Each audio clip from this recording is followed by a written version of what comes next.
We've reached almost half up to the top with my secret stuff right there. Now make sure you comb through each piece. Take the short end of a barber comb or a rat tail comb, whichever one you prefer. I take this because I know it'll grab the hair to the root and twist away from the body.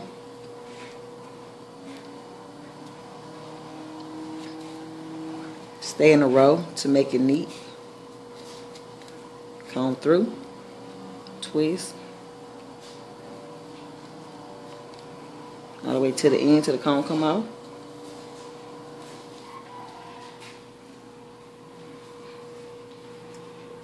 Whichever product you want to use will be best.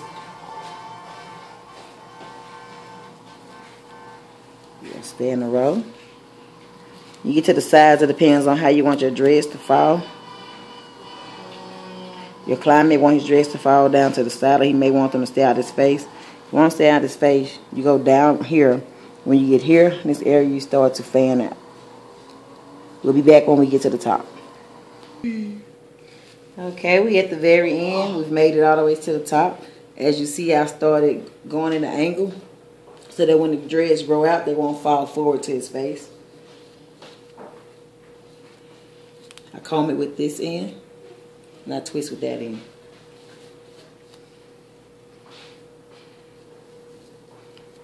He has a very tight curl pattern, so you make sure that you comb through it. And to keep from going to the other dreads, you see I put my finger on the ones beside it, so I won't have to rework what I've already done.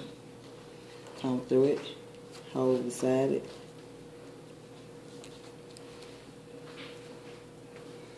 If you have any to the end, you can twist it and hold it down in its place. The same thing. And here you see I'm not parting it anymore. I'm actually just grabbing it. And if you see, I'm holding it. Cameraman, watch what you're doing, honey. Okay. I'm just grabbing the part.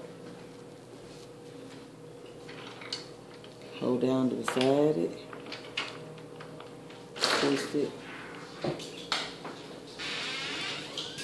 See if your comb won't stay, that's okay. You can guide it through. I try to make sure that my ends are wrapped because those are the last part to lock. Comb through. Clearly, you see that they went to the end that time, but I still try to make sure that I get a curl. You want a coil. Now this comb that I'm using is a barber comb. You see how that one just came up? Just go back because the hair is already curled. You pull and twist. Stop it. Oh, and I'm kind of short, so what I did was I downsized him to a kitchen chair. Because he's every bit of 6 foot tall. I'm 5'3", so I couldn't get the top of his head. But for you ladies that do micros and you do the braids and you have your own little bricklaying pattern, then you already know what I'm doing. I'm going in a C shape. That way it fans out. You see it's to an angle here. But I'm still combing it out. And I start here and I twist. Again, away from the body. The product that I'm using makes the comb a little slippery. And see, you can start back here. You can part it or you don't have to. But since I'm at the top here, I'm just showing you what I do. I'm going back and forward. So same thing. I'm going to comb this.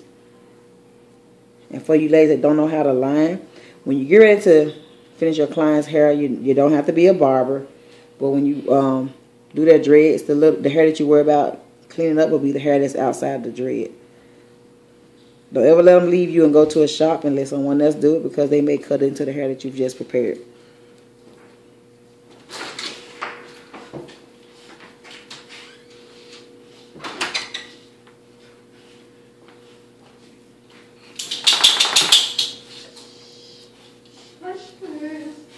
And by twisting it this way, when you do the palm roll, once the hair become longer, which you would have seen on the last video we did, the palm roll, This is the best way to do it.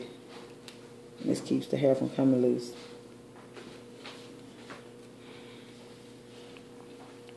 I prefer this method on short hair.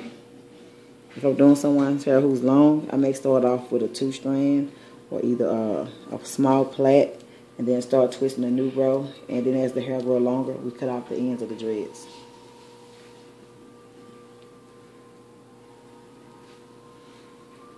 You see? I'm going to do this again. Now if his hair had been a little longer when he started, I probably would have put a couple of braids here. That way I'll be for sure that it won't fall forward in his face.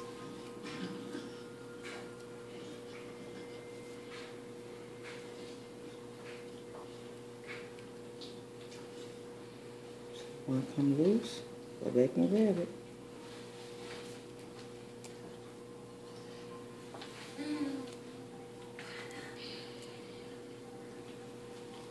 Lay your head forward.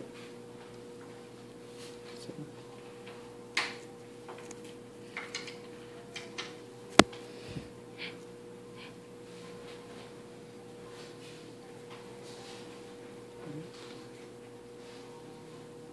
Just making sure they stay.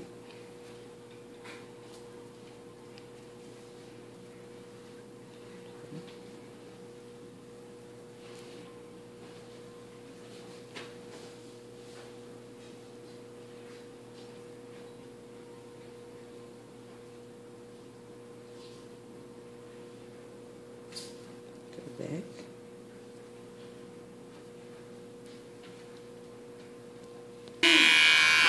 Just want to line it.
Don't move.